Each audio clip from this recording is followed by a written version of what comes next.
BG Fan TV, bonjour à tous, bonjour Joe. Bonjour à tous, bonjour Onip.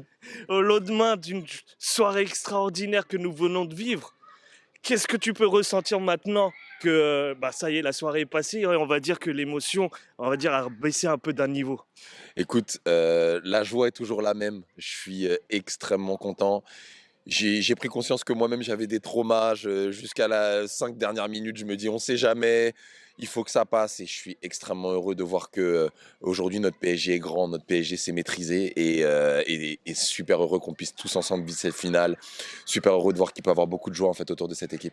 J'aimerais souligner un truc que tu viens de dire justement, cet aspect un petit peu de vraiment mesurer l'importance ou voir le poids qu'a ce PSG aujourd'hui, cette saison, ce trauma que tu dis qu'on a. Est-ce que clairement, on n'ose pas les mettre favoris finalement?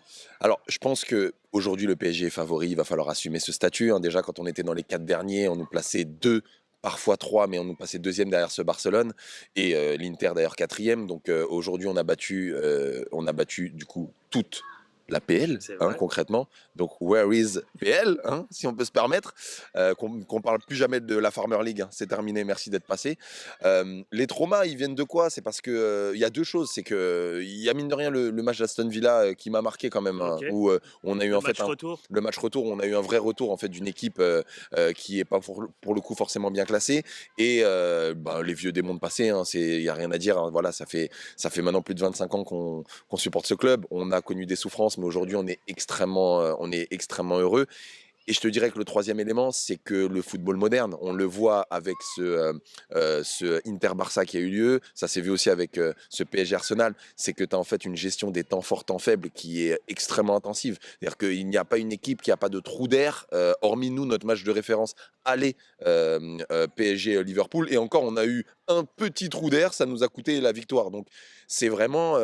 je pense que c'est ce qui fait en fait un peu ce match-là, c'est que même quand tu domines, si tu marques pas les buts, à l'instar d'Arsenal, hein, Oui, qui bien sûr. pendant un quart d'heure a poussé. Il y a eu des frappes de Trossard, Martinelli, il y a eu à la tête de Rice, il y a eu plein de choses. Mais tu as eu un grand gardien, ils n'ont pas su tuer le match à ce moment-là, C'est vrai. et le PSG a su prendre une maîtrise derrière. Donc, ne serait-ce qu'en imaginant que ça pouvait en fait à nouveau basculer, c'est vrai. Et puis des faits historiques qui m'ont un peu marqué.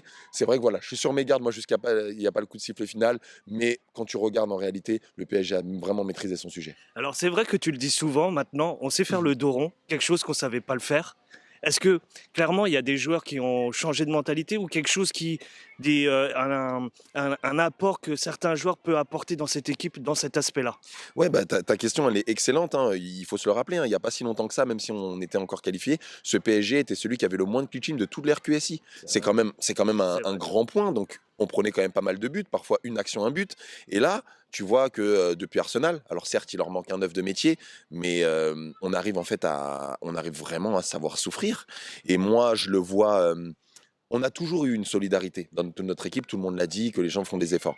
Mais à l'instar par exemple de Nuno, je vais prendre Nuno, on Mhm. sait qu'il a des errances. Mais aujourd'hui, pour couvrir les errances de Nuno, encore plus que d'habitude, t'as Gvara qui vient en doublon. Et que quand Saka il se retrouve devant Gvara et Nuno, ça commence à être très compliqué. Donc je pense qu'il y a ça, et je pense qu'on a intégré aussi que on ne sait, on n'aura pas que ce contre-pressing et qu'on aura en fait du coup des fulgurances. Et ça fait de nous en fait une équipe redoutable parce qu'on sait vraiment gérer les temps faibles avec un gardien qui est bien évidemment en énorme progression. Alors pour se concentrer un petit peu sur le match d'hier, est-ce que réellement maintenant avec un peu plus de recul, il y a des joueurs ou un aspect qui t'a plu? Ouais, je te dirais de manière générale, il y a un milieu de terrain qui m'a plu. Alors Vitinha était un petit peu en dessous, mais voilà, rien de scandaleux, hein, j'entends, il passe à travers son match. Il pourrait faire mieux, mais ça va. Mais Joao Neves et Fabian Ruiz qui représente vraiment le repenti, qui a une élégance incroyable dans son jeu. Et Joao Neves, on n'en a pas parlé, mais il a récupéré un nombre incalculable de ballons, qui a su en fait savoir temporiser en possession. Donc non, ce milieu de terrain m'a fait énormément plaisir. Petit point, mais bon, on est quasiment au bout de la compétition. Donc, ce qui est très beau, tu me parlais tout à l'heure de l'aspect défensif et pourquoi on arrive à faire le dos rond, c'est parce que nos attaquants, notamment Désiré Doué, qui est le joueur Mhm. qui a le plus couru, arrivent à faire en fait un énorme repli défensif. Mais je pense qu'on en perd un peu de lucidité des fois devant le C'est but, vrai. et ça se voit. Barcola, qui est très lent en fait devant le but, Doué, qui après une énorme course, au final, il fait un tir qui est assez plat. Tu as juste la frappe de Gvara qui est bien, malheureusement, qui touche la transversale. Mais de manière générale, nos attaquants sont sont un peu moins dangereux et un peu moins efficaces en ce moment, mais parce qu'ils font un effort énorme. Et derrière, bah, tu vois que tu as tous les joueurs chez nous qui peuvent marquer.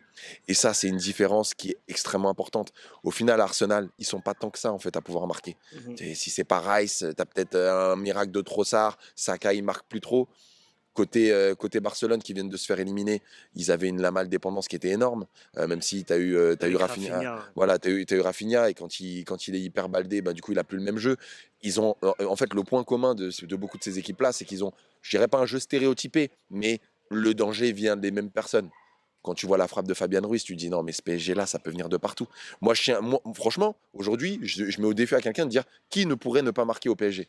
Peut-être que tu dirais, ouais, peut-être pas chaud, il y a un peu moins de chances que Pacho et Marquinhos marquent. Et après les autres, concrètement, tout le monde, vous pouvez parier sur n'importe quel joueur du PSG. De Joao Neves, en passant par les attaquants, en passant par nos latéraux. Et ça, c'est une réelle force pour nous. Alors, petit point, petit focus sur l'avenir. D'ici 3 semaines, c'est l'Inter de Milan à Munich. Ah là là. Chose qu'on n'y croyait pas au début de saison. Beaucoup d'entre nous n'y croyaient pas. Est-ce que c'est une belle affiche pour toi? C'est une très belle affiche de football. Voilà. Alors c'est vrai que beaucoup réclamaient le fameux PSG-Barça, C'est et vrai. je pense que pour la beauté du football, ça aurait été la plus belle des affiches en réalité. Que c'est bien qu'on prenne en fait cette Inter, parce que comme je l'ai souvent dit, le Barça que l'Inter a joué et qui ont gagné en fait un rien, c'est un Barça qui a deux classicos à gérer et qui doit en plus gérer son championnat comme l'Inter, avec 3 blessés très importants, donc Lewandowski qui revenait à peine, mais Baldé, Koundé, on voit que dans cette défense, ça joue énormément. Donc déjà, je suis très content qu'on prenne l'Inter, hein, je l'ai toujours dit, je pense que c'est une meilleure équipe à prendre pour nous, notamment parce que leurs offensifs, même s'ils restent dangereux, Marcus Thuram, Lautaro, Martinez, en fait, sont des joueurs qui sont très dangereux, mais par leur profil de jeu, par leur rapidité, je pense que nous, on sera plus aisés. Ils ont moins de qualité technique, à l'instar d'un Saka, d'un Salah, de tous ceux qu'on a eu, même d'un Rashford. Donc, je pense que ça nous correspond plus pour pouvoir les déjouer. Mhm. Maintenant, voilà, la beauté du football. C'est la jeune équipe. Nous, on ressemble un peu plus à l'Ajax, on ressemble un peu plus à voilà, ces équipes un peu jeunes qui arrivent en fait à créer un collectif qui a un avenir devant elle. Cette équipe, elle a un avenir de 4, 5 ans, peut-être même 10 ans, tellement elle est jeune. De l'autre côté, en face, tu as totalement l'opposé. T'as un Inter qui fait penser à une équipe que tu as vue en 2010, un peu avec Milito, Eto'o, etc., avec Mourinho à l'époque, qui est fourbe, qui est en maturité, qui est quelque part, eux, s'ils la gagnent pas maintenant, il y aura sûrement pas une deuxième chance pour cette Inter-là. Il y a très peu de chances que ça soit le cas. Donc, tu as deux oppositions de style, de jeu un peu à l'ancienne, un peu fourbe, placé, essayer de faire les bonnes fautes à l'italienne, versus nous, où il y a beaucoup d'innocence, beaucoup d'énergie déployée, un jeu de possession versus un jeu de transition. Ça va être un excellent match, mais je t'avoue que je suis quand même extrêmement confiant.